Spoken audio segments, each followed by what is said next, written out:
संभल की जामा मस्जिद एएसआई की देखरेख में आती है, यानी कि एएसआई के कंट्रोल में आती है। इसलिए मस्जिद कमेटी यानी कि इंतजामिया कमेटी अपने मन से वहां पर कुछ भी नहीं कर सकती है। यह विडंबना है कि एएसआई के कंट्रोल में आती है, लेकिन एएसआई को ही अनुमति नहीं रहती कि वो मस्जिद में जा सके। तो एएसआई के पास इंतजामिया कमेटी अपनी यह मांग रखती है, क्योंकि मामला पहले से ही मंदिर मस्जिद हो चुका है और यह मामला कोर्ट में चल रहा है, इसलिए वहां पर बहुत सी रोक लगी हुई है। तो एएसआई के पास इंतजामिया कमेटी अपनी मांग लेकर जाती है कि वो मस्जिद की पुताई, रंगाई और मरम्मत का कार्य करना चाहती है।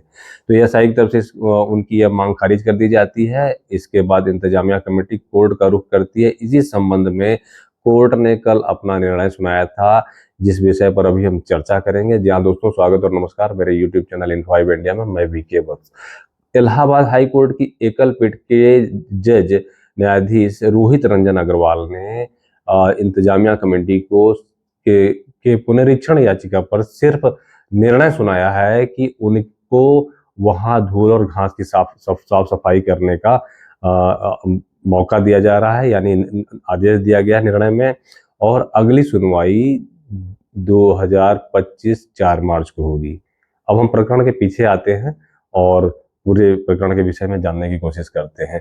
आपने देखा होगा कि जो एएसआई के कंट्रोल में जो भी इमारतें आती हैं, जो भी धार्मिक स्थल आते हैं, वहां पर एएसआई को पूरा अधिकार होता है कि वह वहां पर किस प्रकार की गतिविधियां चला सकती है। लेकिन जहां तक जैसा कि आपने ताजमहल के विषय में भी देखा होगा कि एएसआई कंट्रोल में आता है, इसलिए वहां पर किसी भी प्रकार की किसी अन्य पक्ष को वहां पर किसी प्रकार की गतिविधि अतिरिक्त करने की जो समझौते के अलावा है वह करने का अधिकार नहीं है। बावजूद इसके जो संभल मस्जिद का, जामा मस्जिद का जो विषय है, उसमें एएसआई को ही इंतजामिया कमेटी अंदर जाने नहीं देती है।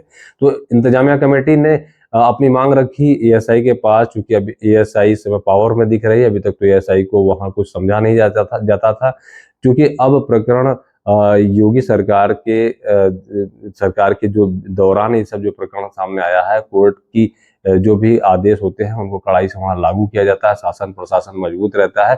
तो अब इंतजामिया कमेटी जब एएसआई के पास जाती है अपनी मांग को लेकर, तो एएसआई की तरफ से उनकी सफेदी और मरम्मत की पुताई की मांग खारिज कर दी जाती है।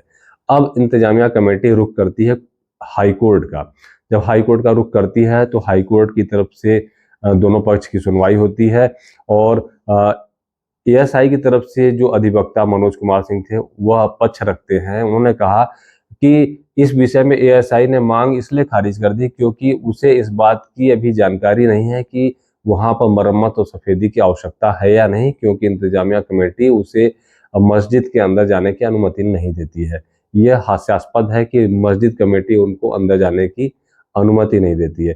फिर कोर्ट की तरफ से क्या निर्णय आया? कोर्ट ने कहा कि इंतजामिया कमेटी अपने मुतवल्लियों के साथ 3 अधिकारी एएसआई के अंदर भेजे, और यह गुरुवार का निर्णय है, और अंदर भेजे और वह इस बात की जानकारी लेके आए कि क्या सफेदी और मरम्मत की आवश्यकता है या नहीं है। इसी विषय को लेकर कोर्ट ने कहा कि इस बात की जानकारी लेकर वो 28 तारीख यानी कि शुक्रवार को कोर्ट में अपनी रिपोर्ट दाखिल करें। कोर्ट में रिपोर्ट दाखिल की गई और वहां पर कोर्ट में एएसआई की तरफ से कहा गया, चूंकि पूरी मस्जिद की जो पुताई हुई है वो सिरामिक पेंट से हुई है और अभी पुताई और मरम्मत की आवश्यकता नहीं है, इसलिए इसलिए बाकी कुछ किया जा सकता है लेकिन इसकी आवश्यकता नहीं है। इसी बीच में हिंदू पक्ष के वकील हरिशंकर जैन ने कहा कि इंतजामिया कमेटी अपने सफेदी और मरम्मत की आड़ में हिंदू प्रतीकों को, कलाकृतियों को नष्ट कर सकती है, इसलिए उसे किसी भी प्रकार की मरम्मत और सफेदी का अवसर या अधिकार न दिया जाए, उसे इस बात की अनुमति न दी जाए। तो कोर्ट ने कहा कि हरिशंकर जैन यानी हिंदू पक्ष की मांग और आशंका का भी समाधान होना चाहिए, और साथ ही कोर्ट ने यह भी कहा कि किसी भी प्रकार के धर्मावलंबी अगर जो जामा मस्जिद से संबंधित धर्मावलंबी हैं, वह अगर अपनी धार्मिक गतिविधियां कर रहे हैं तो उस पर भी किसी प्रकार की बाधा नहीं आनी चाहिए। तो सीईओ संभल के सीईओ अनुज चौधरी ने कहा है कि कोर्ट के आदेश का अक्षरशः पालन कराया जाएगा और वहां के नमाजियों से भी उन्होंने संपर्क किया।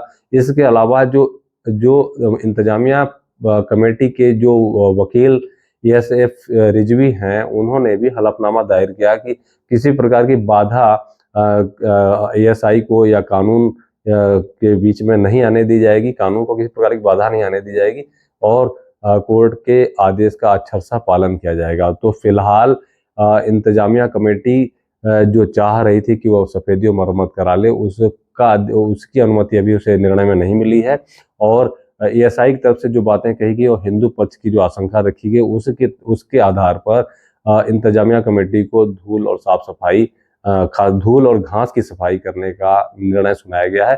तो अभी जो निर्णय है वो यहाँ तक है और अगली सुनवाई 4 मार्च 2025 को होनी है। तो यह थी कुछ अभी तक की अपडेट जो संभल मस्जिद की सफेदी और मरम्मत से संबंधित है। और इस विषय में आपकी क्या राय, आपकी क्या जानकारी हमसे साझा कर सकते हैं। तब तक के लिए धन्यवाद, नमस्कार, वंदे मातरम।